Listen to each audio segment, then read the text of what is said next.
अक्सर जब भी हमारे जीवन में कभी भी विपत्ति तथा प्रतिकूल परिस्थितियां आती हैं तो हम विचलित हो जाते हैं और सोचते हैं ये हमारे ध्वंस के लिए आई हुई है। परंतु यह विपत्ति संपत्ति भी हो सकती है यदि खुद के चरित्र में विश्वास तथा दृढ़ संकल्प हो।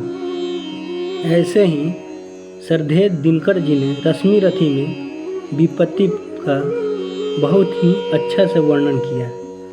पांडव जब अज्ञातवास पूरा कर लेते हैं और हस्तिनापुर वापस आते हैं, कौरवों से जब अपना हक मांगते हैं तो कौरव उनको उनका हक नहीं देते। किंतु जो विचारवान लोग होते हैं वो सोचते हैं हमने विपत्ति भले ही झेली हो लेकिन हमारे कारण संसार विपत्ति में नहीं पड़े। इसके लिए वो लोग शांति की गुहार करते हैं। इसके पश्चात शांति हेतु भगवान श्री कृष्ण पांडवों के दूत बन के जाते हैं। किंतु भगवान श्री कृष्ण के हस्तिनापुर जाने के पहले के पृष्ठभूमि को श्रद्धेय दिनकर जी ने बहुत ही अच्छे से वर्णन किया। हो गया पूर्ण अज्ञातवास, पांडव लौटे वन से साहस, पावक में कनक सदृश तप कर, वीरत्व लिए कुछ और प्रखर, नस नस में तेज प्रवाह लिए कुछ और नया उत्साह लिए। सच है विपत्ति जब आती है कायर को ही दहलाती है, सुरमा नहीं विचलित होते, क्षण एक नहीं धीरज खोते, विघ्नों को गले लगाते हैं, कांटों में राह बनाते हैं। मुख से न कभी उप कहते हैं, संकट का चरण न गाते हैं, जो आ पड़ता सब सहते हैं, उद्योग निरत नित रहते हैं, सूलों का मूल नसाने को, बड़ खुद विपत्ति पर छाने को। है कौन विघ्न ऐसा जग में टिक सके, वीर नर के मग में खम ठोक ठेलता है, जब नर पर्वत के जाते पांव ऊपर, मानव जब जोड़ लगाता है, पत्थर पानी बन जाता है।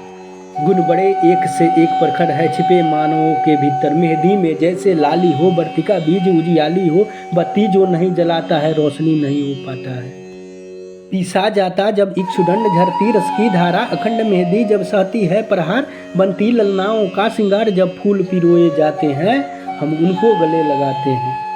वसुधा का नेता कौन हुआ, भूखंड विजेता कौन हुआ, अतुलित यश क्रेता कौन हुआ, नवधर्म प्रणेता कौन हुआ, जिसने न कभी आराम किया, विघ्नों में रहकर नाम किया। जब विघ्न सामने आते हैं, सोते से हमें जगाते हैं, मन को मरोड़ते हैं पल पल, तन को झमोड़ते हैं पल पल, सत्पर की ओर लगाकर ही जाते हैं हमें जगा कर ही। वाटिका और वन एक नहीं, आराम और रन एक नहीं, वर्षा अंधर आता पखंड पौरुष के हैं, साधन प्रचंड मन में, परसुन तो खिलते हैं, बागों में साल न मिलते हैं।